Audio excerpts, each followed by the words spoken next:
کیا گیا۔ 37 برس بعد حضرت مسیح کے رفع سماوی کے 37 برس بعد سن 70 میں یہودیوں نے بغاوت کی رومیوں کے خلاف۔ رومی ٹائٹس جنرل تھا ایک، اس نے پھر جو حملہ کیا ہے 1,33,000 یہودی ایک دن میں قتل کیا یروشلم میں، اور ہیکل سلیمانی گرا دیا۔ وہ ہیکل پہلے بھی گرا تھا، پہلے 1400 سال کے دوران میں بھی نبوکدنضر نے گرایا تھا، لیکن پھر اس کے 150 سال بعد انہوں نے دوبارہ بنا لیا تھا، اس لیے وہ اسے سیکنڈ ٹیمپل کہتے ہیں۔ پہلا ٹیمپل جو حضرت سلیمان نے بنایا تھا نبوکدنضر نے گرا دیا 587 قبل مسیح میں، پھر دوبارہ انہوں نے 150 سال کے بعد بنا لیا۔ وہ اس تاریخ کا حصہ ہے، میں نے جس کے بارے میں آپ کو تفصیل نہیں بتائی۔ اس میں یہ ہوا سن 70 میں وہ گرا دیا گیا، وہ آج تک گرا پڑا ہوا ہے۔ نمبر 2 یہ کہہ دیا گیا کہ یہودیوں اس ارض فلسطین سے نکل جاؤ، تم یہاں نہیں رہ سکتے اب۔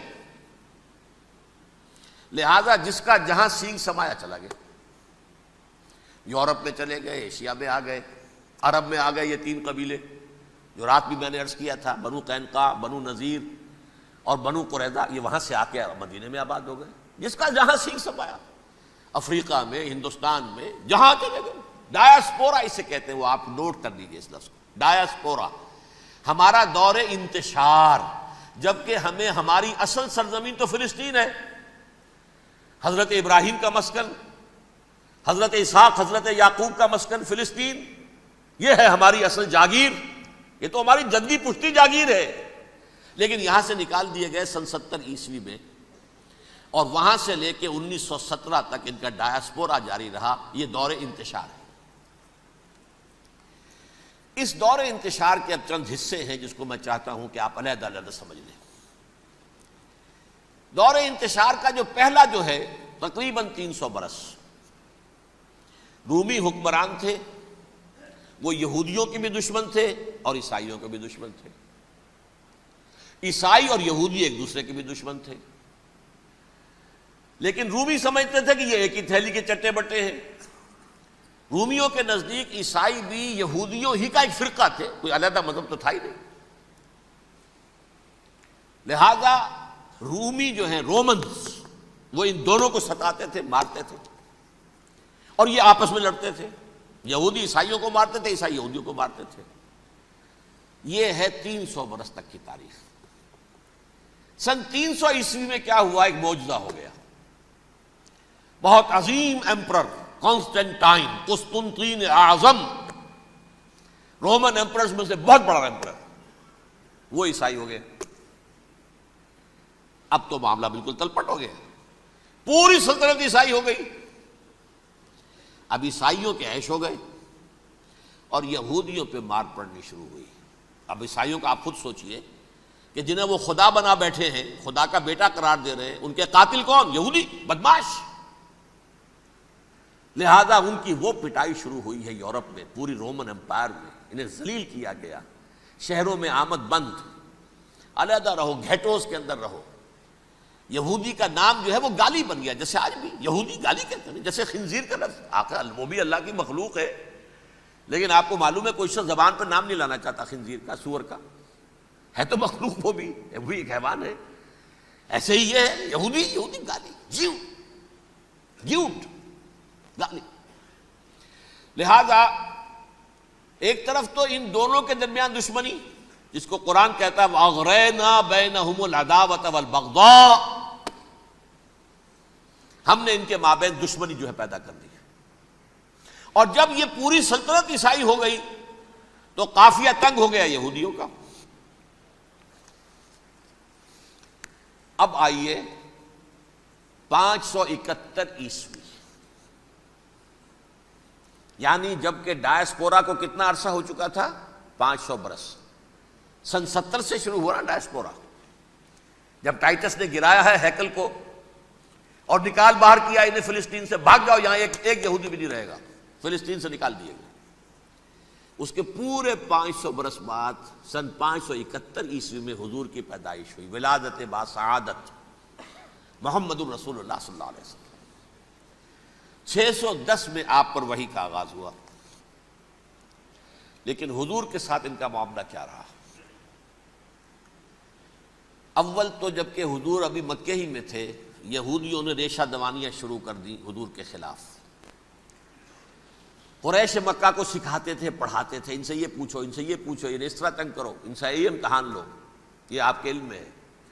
سورہ بنی اسرائیل میں، سورہ کہف میں وہ سوالات، جو امتحانی سوالات آئے تھے، ذوالقرنین کون تھا، اصحاب کہف کون تھے، تم رسول بنے پھرتے ہو تو بتاؤ، اور یہ روح کی حقیقت کیا بتاؤ، یہ ساری ریشہ دوانیاں کر رہے تھے بیٹھے ہوئے ابھی وہیں پر، حضور ابھی پہنچے بھی نہیں۔ ہجرت فرما کر حضور تشریف لے آئے تو حضور نے، جسے ماسٹر سٹروک کہا جائے گا، یعنی اسٹیٹس مین شپ کا ماسٹر سٹروک، آپ نے مدینے میں آتے یہودیوں کے ساتھ پیکٹ کر لیا، جوائنٹ ڈیفنس پیکٹ آف مدینہ، کہ اگر مکے والے ہم پر حملہ کریں گے تو ہم مل جل کر ایک قوم کی حیثیت سے مقابلہ کریں گے۔ یہ میثاق مدینہ کہلاتا ہے، جس کے بہت غلط معنی پہنائے جا رہے ہیں آج کل۔ بہرحال میں موضوع میرا چونکہ یہ نہیں، میں ادھر نہیں جاؤں گا۔ لیکن ہوا کیا، ہر مرتبہ یہ خیانت کے مرتکب ہوئے، ان نے جو عہد کیے تھے ان سے پھرے، اندر ہی اندر سازش، ریشہ دوانی، حضور کی بدترین دشمنی۔ سورہ نساء کی آیت نمبر 12 میں، 14 میں، 13 میں فرمایا ہے، لا تزال تطلع علی خائنۃ منہم، اے نبی ہمیشہ آپ کے علم میں ان کی طرف سے خیانتیں، بددیانتیاں آتی رہیں گی، اور بار بار وہ مسلسل جنگ کی آگ بھڑکاتے تھے۔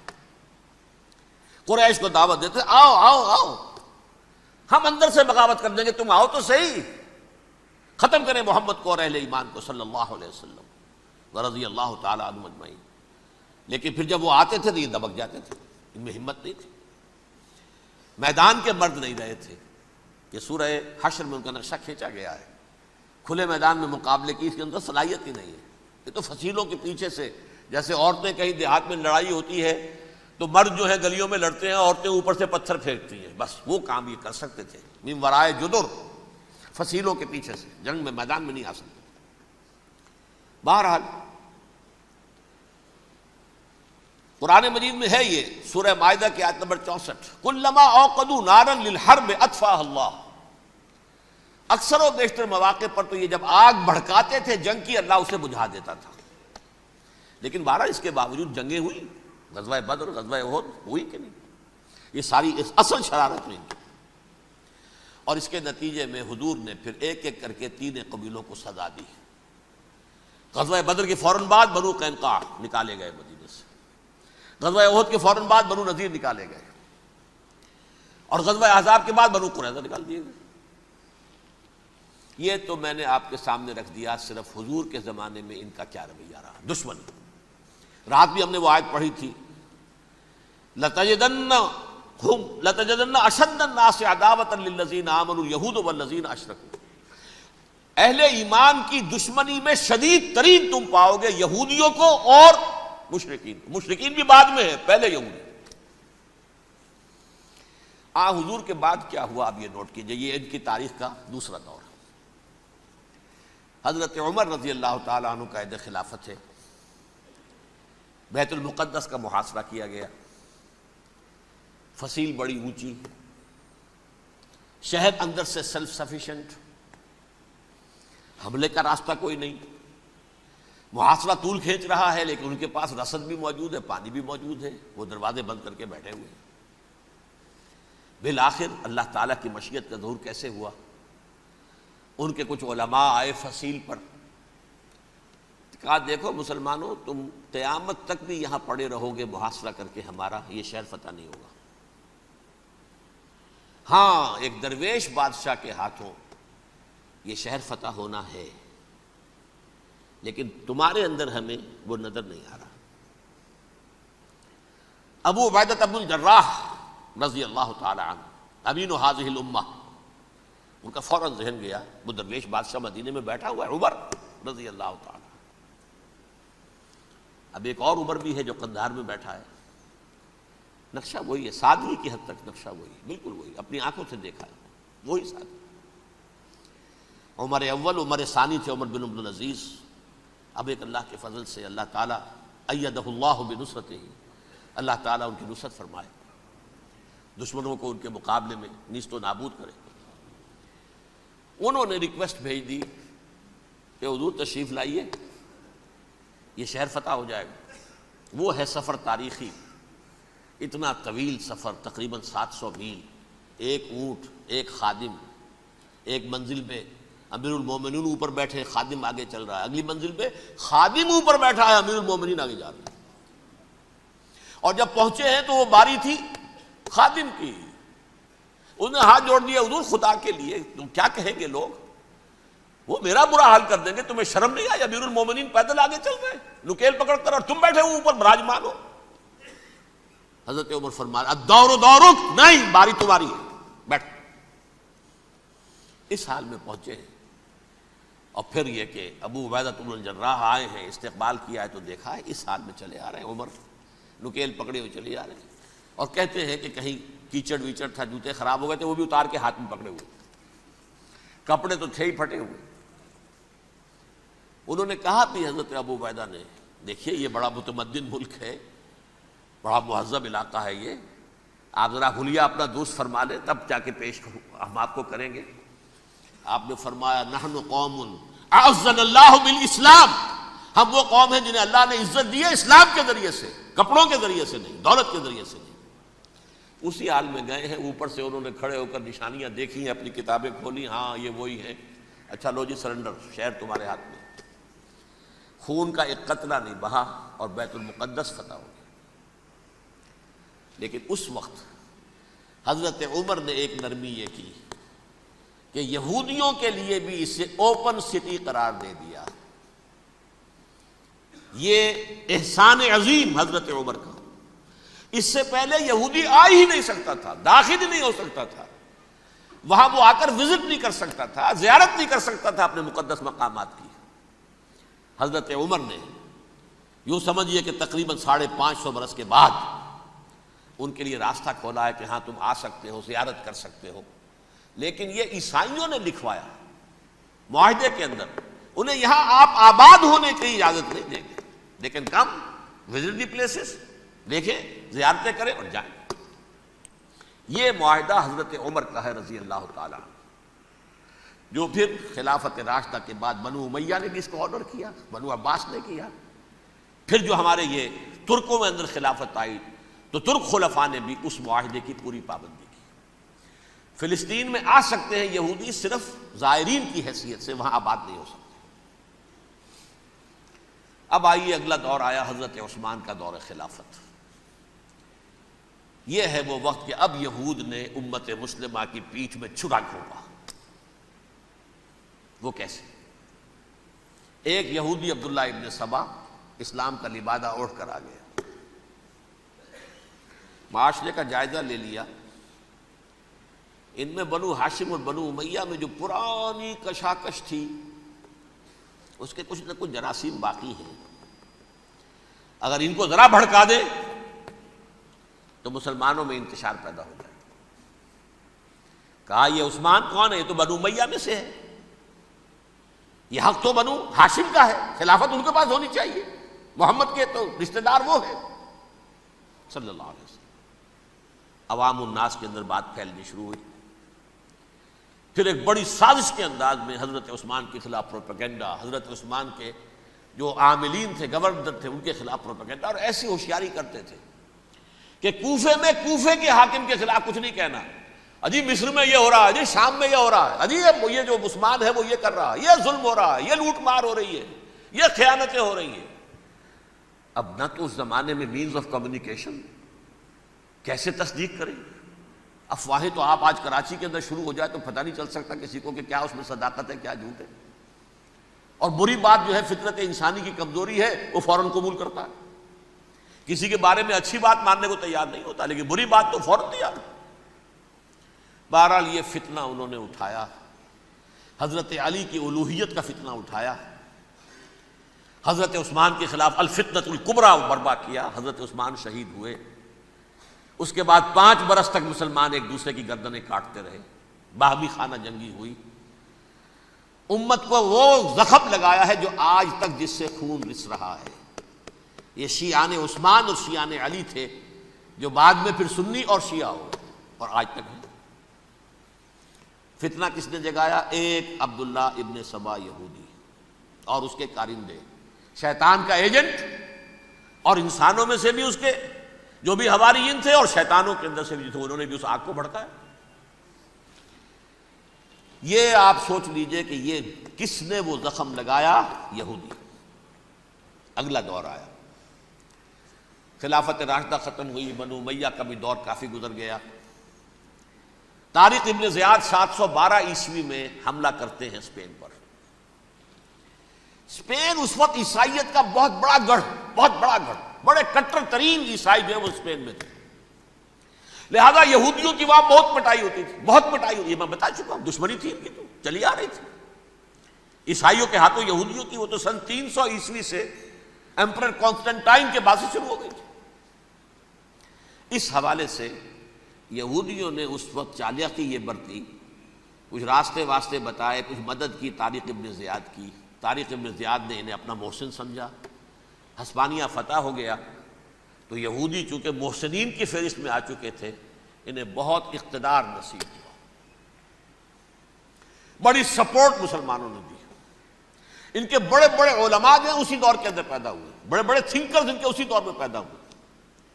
بن گوریون جو کہ ایک وزیر اعظم تھا اسرائیل کا، اس نے یہ لکھا ہے اپنی کتاب میں، Muslim Spain was the golden era of our diaspora.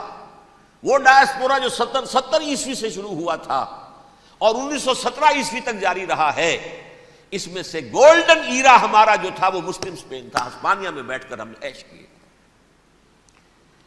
لیکن وہاں سے انہوں نے اور جو کچھ کیا، یہ تو داستان کے تو بہت سے گوشے ہیں، لیکن میں جس اسٹریٹ لائن میں چل رہا ہوں اس کے اعتبار سے ایک بات سمجھ لیجیے، وہاں بیٹھ کر انہوں نے اب عیسائیت کی پیٹھ میں چھرا گھونپا،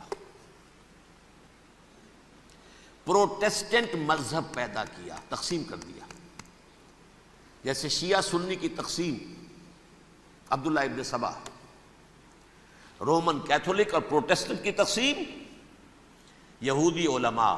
ہوتا کیا تھا؟ ہسپانیہ کی یونیورسٹیاں ہیں، کارڈووا میں ہے، ٹولیڈو میں ہے، گریناڈا میں ہے، غرناطہ، قرطبہ، تولیتلا، اور وہاں آتے تھے لوگ، فرانس سے چلے آ رہے ہیں نوجوان پڑھنے کے لیے، جرمنی سے چلے آ رہے ہیں، اٹلی سے چلے آ رہے ہیں، 3 ہی ملک قریب ترین پڑھتے ہیں سینٹرل جو یورپ کے ہیں۔ یہاں پر جو ہے وہ اسلام جو نور پھیلا رہا تھا اس سے بھی مستفیض ہوئے، جہالت کے جو ہے پردے ان کے وہ چھٹے، اس کے ساتھ ہی وہ یہودی وہاں ان کے اندر جو جراثیم داخل کر رہے تھے وہ اس عیسائیت کے خلاف بغاوت، جو اس وقت دنیا میں عیسائیت اس وقت تھی، پوپ کا راج تھا دنیا میں اس وقت، یورپ میں جو عیسائیت تھی اس میں ایک طرف بادشاہ تھے، لیکن بادشاہوں کی حیثیت وہاں پر یوں سمجھ لیجئے کٹ پتلیوں کی تھی، اصل قوت پوپ کے ہاتھ میں تھی۔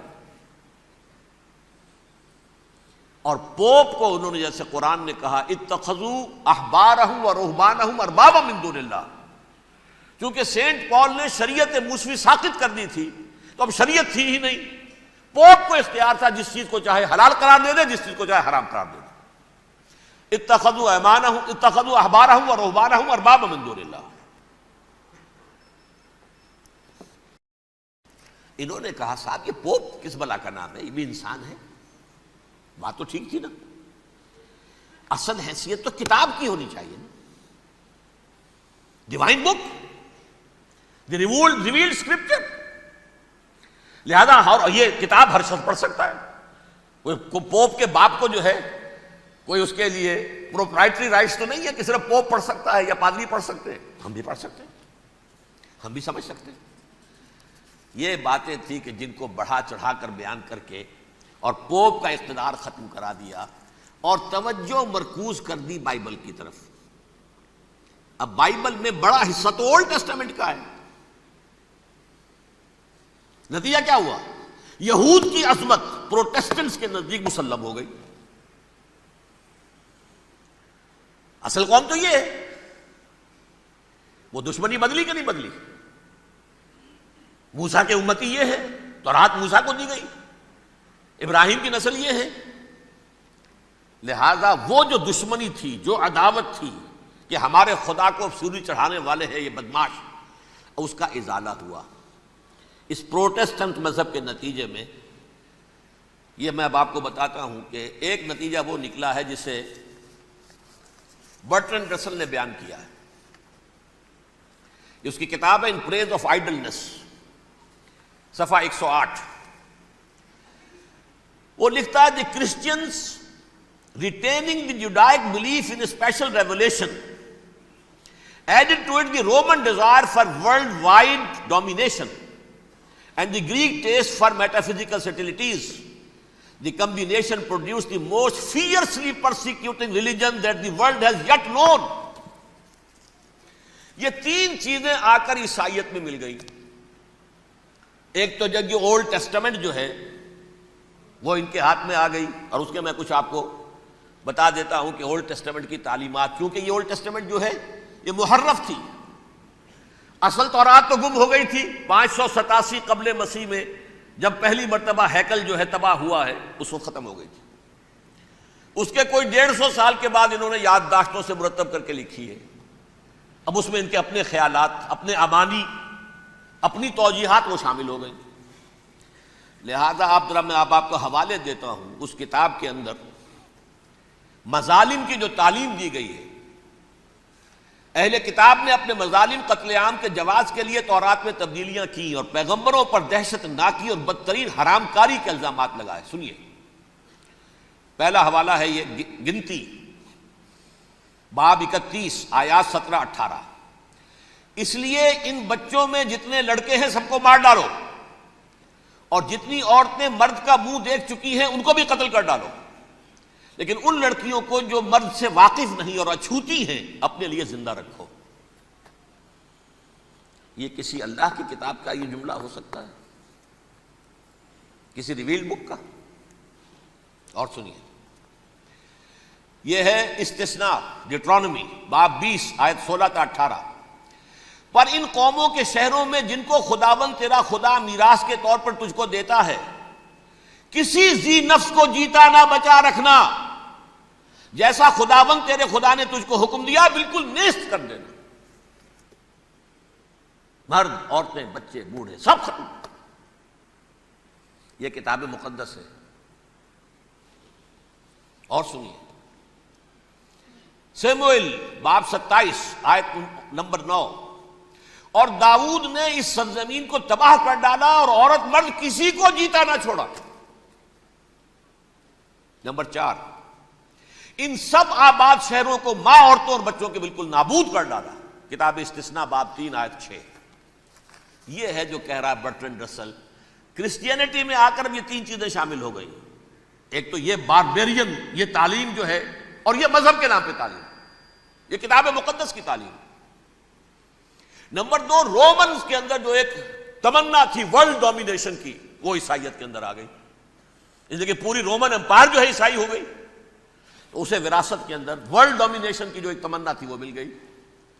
اور پھر یہ کہ انہوں نے جو توہمات تھے یونانیوں کے، ان کو بھی اپنے ہاں مختلف شکلوں کے اندر جمع کر لیا. ان تین چیزوں کا the combination produced the most fiercely persecuting religion that the world has yet known. اس کے نتیجے میں دنیا میں تاریخ انسانیت کے اندر جو بدترین خونخوار ترین مذہب ہو سکتا ہے وہ شکل عیسائیت نے اختیار کی.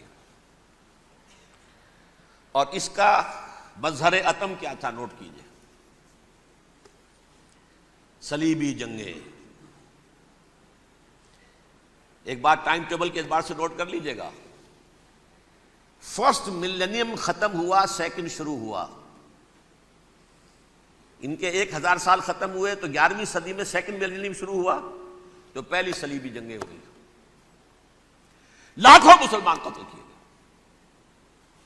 صرف یروشلم کے اندر اتنا خون بہایا ہے کہ خود ان کے ہسٹورینز لکھتے ہیں کہ جب ان صلیبیوں نے جب گھوڑوں کے ساتھ وہ چل رہے تھے گلیوں میں، تو ان کے گھوڑوں کے گھٹنوں تک خون کی ندی بہہ رہی تھی. جہاں سے گزرے ختم کرتے چلے گئے، آبادیاں کی آبادیاں ختم کر دی. اگرچہ اس کروسیڈ میں گیہوں کے ساتھ گھن بھی پسا، یہودی بھی بہت مارے گئے. یہ فرانس سے، جرمنی سے جب یہ کروسیڈرز آ رہے تھے 3000 میل کا سفر طے کر کے آئے تھے. سوچئے تو صحیح. اربن ثانی پوپ جو تھا آگ لگا دی تھی اس نے پورے یورپ کے اندر. شرم سے ڈوب مرو, تمہارے مقدس علاقے مسلمانوں کے ہاتھ میں. انفیڈلس, یہ کافر, یہ مرتد, یہ ملحد. مسیح جہاں پیدا ہوا, مسیح کو جہاں سولی دی گئی, وہ کہاں ہے؟ ان کے ہاتھ میں. وہ آگ لگائی ہے, 3000 میل کا فاصلہ طے کر کے یہ نو قومیں آئی ہیں وہاں, اور جو تباہی مچائی ہے انہوں نے. تاریخ انسانی میں ایسی بربریت کی کوئی مثال. اور یہ ان کے اپنے ہسٹورینز لکھتے ہیں, شرم کے مارے ایسے محسوس ہوتا ہے جیسے ان کی گردنیں جھکی جا رہی ہوں لکھتے ہوئے. اب آگے چلیے. یہ جو بغاوت ہوئی پوپ کے خلاف, اس میں نوٹ کیجئے تاریخی اعتبار سے, سب سے پہلے بغاوت کرنے والا ملک انگلستان تھا. اس نے اپنا چرچ علیحدہ بنایا, چرچ آف انگلینڈ. پوپ سے رشتہ منقطع ہے. The first Protestant kingdom in Europe was England. اسی سے رشتہ جوڑی west, white Anglo Saxon Protestants. ان میں اولیت کا شرف کسے حاصل ہے؟ برطانیہ شریف کو. یہاں پر انہوں نے اب ایک بہت بڑا جو کارنامہ کیا, پوپ کی گرفت کم ہوئی یورپ پر سے, پروٹیسٹنٹ مذہب کا فروغ ہوا, تو انہوں نے سود کی اجازت حاصل کر لی. جب تک پوپ کی حکومت تھی سود حرام تھا.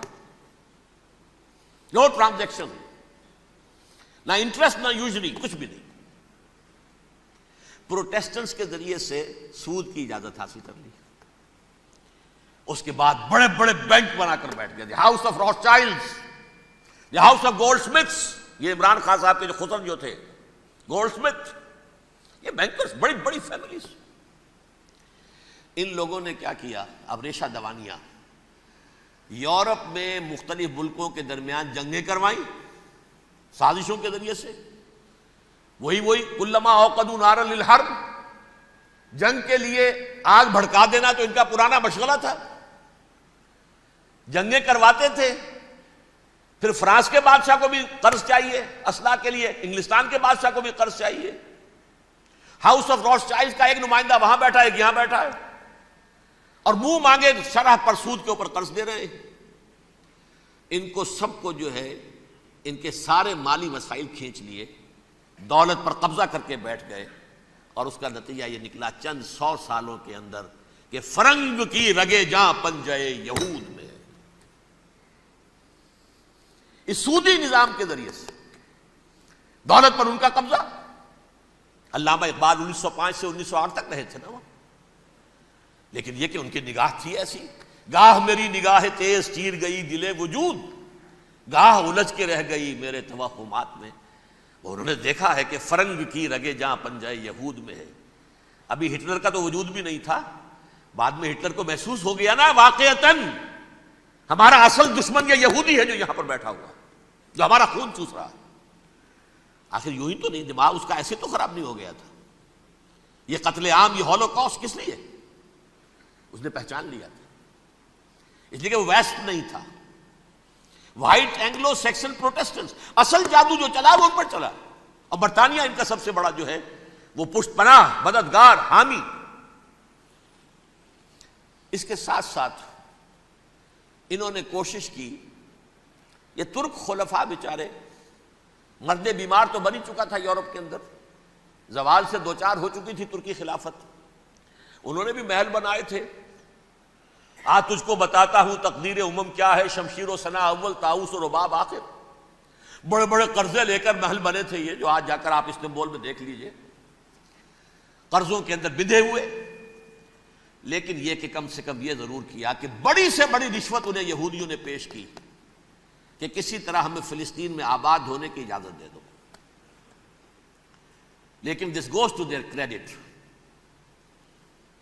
انہوں نے کہا نہیں, یہ معاہدہ جو عمر نے کیا تھا رضی اللہ تعالی عنہ, اس کو میں نہیں بدل سکتا. تم جاؤ, جا کے زیارت کرو, آ جاؤ, تم وہاں آباد نہیں ہو سکتے, کیونکہ ترکی کے زیر نگی تھا نا علاقہ. سلطنت عثمانیہ میں شامل تھا پورا ویسٹ ایشیا, پورا ایسٹ یورپ, پورا شمالی افریقہ. 3 بر اعظموں پر پھیلی ہوئی تھی سلطنت عثمانیہ اور خلافت عثمانیہ. 400 برس تک خلافت ان کے ہاں رہی ہے. انہوں نے نہیں مانا. نتیجہ کیا نکلا؟ انہوں نے اس خلافت کے نظام کو ختم کرنے کے لیے سازش شروع کی. اس سازش کا نتیجہ تھا، اس کو دیکھ کر بھانپ کر ہندوستان میں تحریک خلافت چلی ہے۔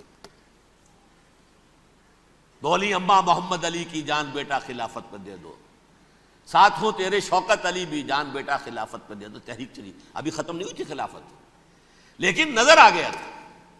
بڑا پیارا واقعہ ایک صاحب نے سنایا ہے کہ جب شیخ الہند جو ہیں اسیر تھے مالٹا میں، یہ 1915 سے 1920 تک رہے، تو وہاں جو تھا مالٹا کا جو کیمپ تھا جس میں کہ یہ اسیر تھے، اس کا کمانڈانٹ جو تھا انگریز، انہوں نے دیکھ لیا تھا یہ بہت فرشتہ خصلت انسان ہے، نورانی شکل ہے، تو وہ اچھا میل ملاپ تھا۔ ایک روز کہا حضرت شیخ الہند نے کہ آپ لوگ ہماری خلافت کے پیچھے کیوں پڑے ہوئے ہیں؟ وہ تو ایک مردہ شے ہے، اس میں کوئی جان تو ہے نہیں، کوئی طاقت نہیں ہے، پھر بھی آپ ہماری ایک نشانی ہے، اسے کیوں آپ جو ہے برباد کرنے پر تلے ہوئے؟ اس نے کہا اتنے بھولے نہ بنیے حضرت، ہمیں معلوم ہے اس نیم مردہ خلافت میں بھی طاقت اتنی ہے کہ اگر جہاد کا فتویٰ اس نے دے دیا تو انڈونیشیا سے موریتانیہ تک مسلمان کفن سر سے باندھ کے نکل آئے گا، یہ ہمیں معلوم ہے، لہذا ہم نے ختم کرنا ہی کرنا۔ اور ختم کس سے کرایا؟ ایک فری میسن مصطفیٰ کمال پاشا، چاک کر دی ترک ناداں نے خلافت کی قبا، سادگی اپنوں کی دیکھ اوروں کی عیاری بھی دیکھ۔ عیاری کس کی تھی؟ یہود کی، اور ان کے اعلی کار برطانیہ۔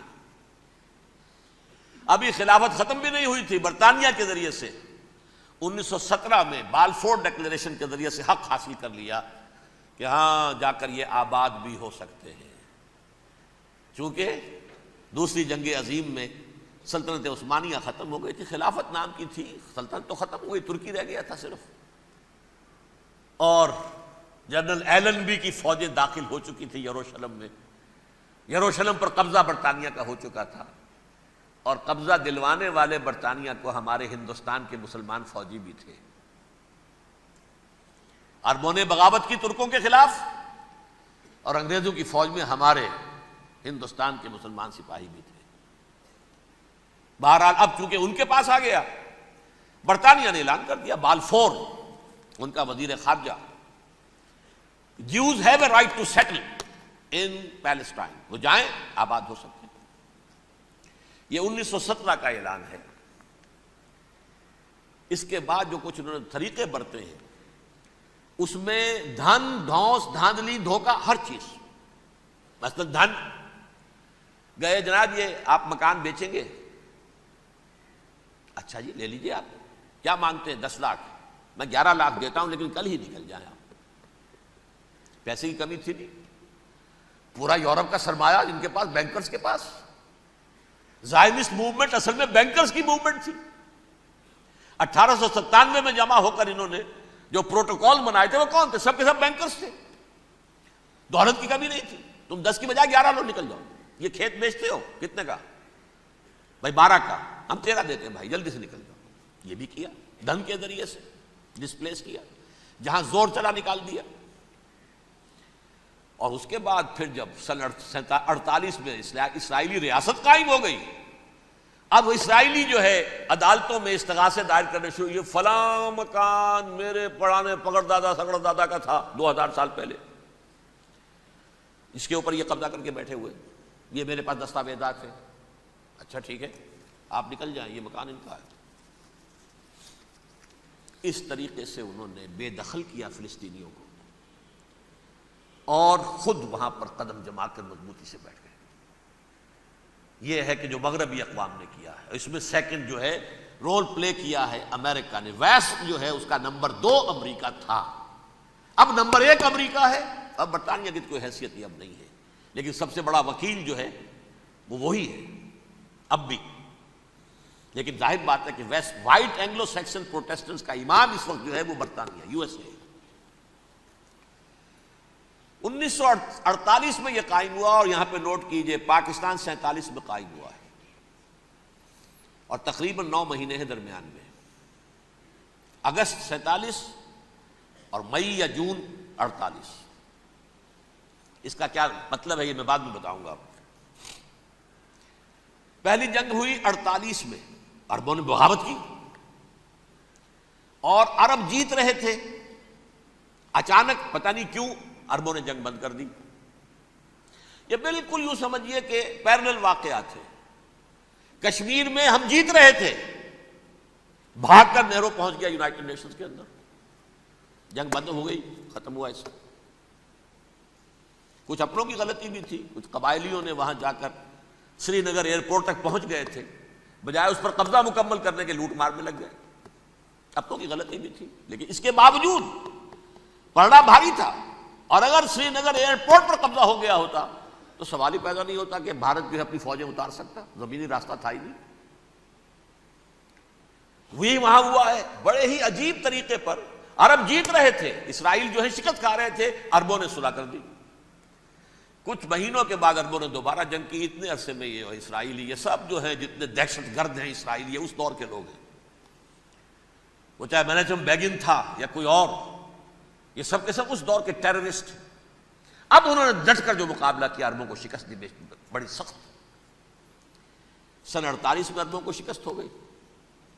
سن 67 میں روس کے سکھانے پڑھانے پر جمال عبد الناصر نے حملہ کیا، بلاکیڈ کر دیا ایلات کا، بندرگاہ کا۔ 6 دن کی جنگ کے اندر اسرائیلیوں نے روس سے پورا صحرائے سینا لے لیا، اسرائیل شام سے گولان ہائٹس لے لیے، اردن سے یہ پورا مغربی کنارہ جو یہ اردن کا حصہ تھا، اور مشرقی یروشلم اردن کے پاس تھا، اس پر بھی قبضہ کر لیا۔ 1967 کی جنگ کا نتیجہ کیا نکلا؟ یروشلم پورا کا پورا یہودیوں کے قبضے میں چلا گیا، جو 1948 میں آدھا کر دیا گیا تھا۔ ویسٹرن یروشلم یہ یہودیوں کے پاس، ایسٹرن یروشلم مسلمانوں کے پاس، اور مشرقی یروشلم ہی میں مسجد اقصیٰ ہے اور قبۃ الصخرہ ہے، وہ مسلمانوں کی تحویل میں تھے۔ اردن کا قبضہ مسلمانوں کی تحویل، لیکن اب 67 میں پورا یروشلم ان کے قبضے میں آ گیا۔ پھر بہرحال مصر نے ایک کوشش کی بدلہ لینے کی سن 73 کی جنگ میں، اور اس میں کوئی شک نہیں بڑی شجاعت کا مظاہرہ کیا۔ رمضان وار آف 1973، بارلیو لائن کراس کر لی، جسے وہ سمجھتے تھے کہ کوئی طاقت دنیا کی ہمارے اس دفاعی جو ہے لائن اس کو کراس کر نہیں سکتی۔ لیکن پھر جب امریکہ اپنی پوری طاقت لے کر میدان میں آ گیا ہے تو ظاہر بات ہے کہ مصر کی حیثیت امریکہ کے مقابلے میں تو کچھ نہیں تھی۔ یہ ہے میں نے جو مختصر سی تاریخ آپ کے سامنے رکھ دی ہے۔